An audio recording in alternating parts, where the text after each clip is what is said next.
Hello, everybody. My name is the One Seer. I want to welcome you to the Paranormal Zone.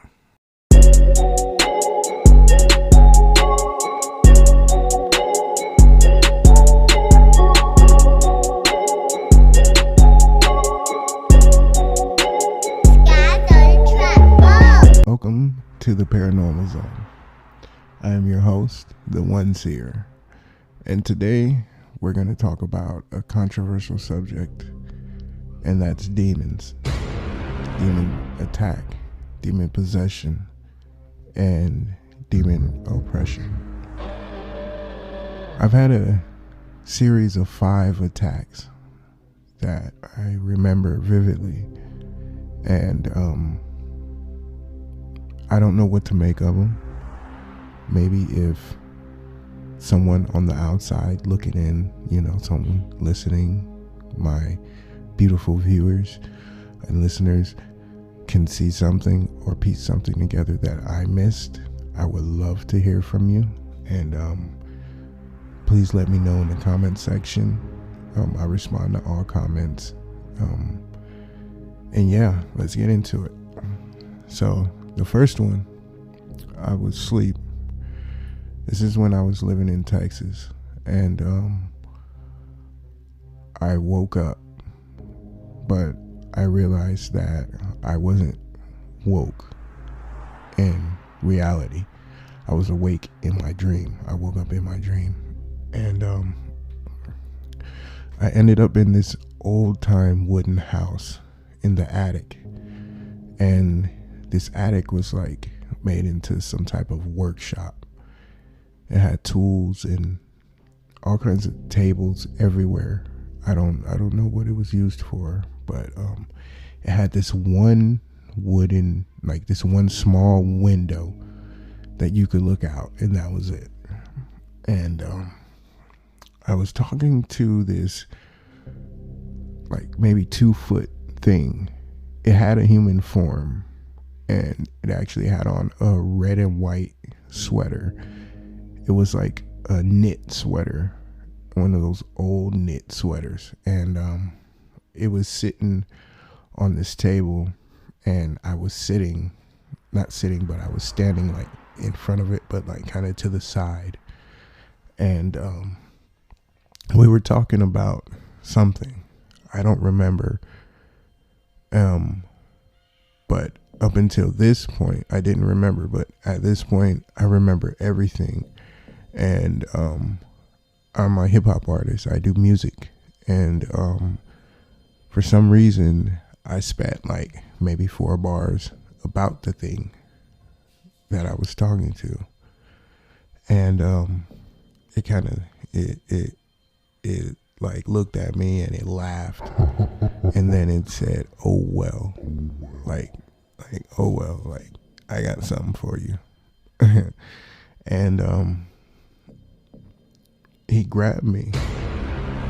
He grabbed my arm, my right arm, and he squeezed it. Like the pressure, like I felt his hands touch my bone. That's how much pressure he had on my arm. I felt his hands touch my bone, and he looked at me. And he said, "All the world is burning." And, I told him, let go of my arm. And I kind of pushed off of him. And he let go. And he said, "Look out the window." And I looked out the window. And as far as my eyes could see, everything was burning. And I'm not talking like a little brush fire, or I'm talking about red inferno burning, like everything. And it seemed like I had more sight than the regular human. Like it's like I could see to the end of the earth from where I was standing. And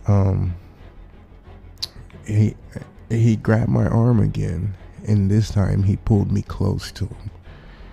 and we're basically face to face at this point. And he looks me dead in the eyes, and I still remember these words. He says, "Since you don't believe they are real, the very next time I'll bring them directly to you." And I remember those words, and it was later on I found that he stayed true to his promise, and we'll find that out in part 2, 3, 4, or 5. And at that point, like, he opened his mouth, like, imagine a T-Rex open his mouth roaring, and imagine like a 2 foot tall thing, a person doing that. And he started screaming, and instantly everything started to shake, like intense shaking. And at this point I'm going crazy. I'm like, what's going on, you know? And this light started coming from his mouth, like this intense light, but it wasn't a pure light. I couldn't see, so I put my hands over my eyes, and like this light just got so intense, and I woke up. I don't know. I wasn't fully awake. Like, cause my girlfriend, she said that I was just sweating profusely. I was just sweating, and I was screaming, and she couldn't wake me up. I was just screaming and tossing and turning. And I finally actually woke up in the real world. I woke up, and that whole day I had 3 rings of cold on my right arm where he had grabbed me. I don't know what it was. Like, I felt this immense river of dark energy coming from him, but he kept it. It's like he kept it in check to the point where I wouldn't just freak out. And, you know, and that day my dad, his right arm was killing him all day. It was hurting him bad. He couldn't do anything. He actually went to the hospital, and they couldn't find anything wrong with it. And so he came home, and eventually it stopped hurting him. And you know, that was the first attack, and I still don't know what to make of it.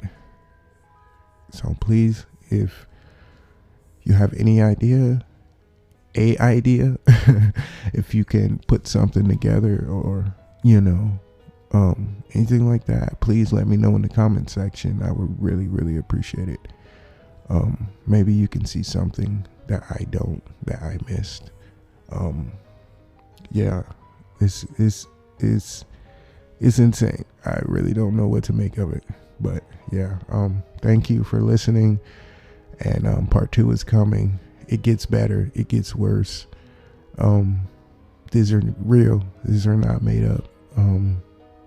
Yeah, stay tuned for part 2, and I appreciate you. I love you. I thank you for listening. And yeah, until next time, stay safe. Peace.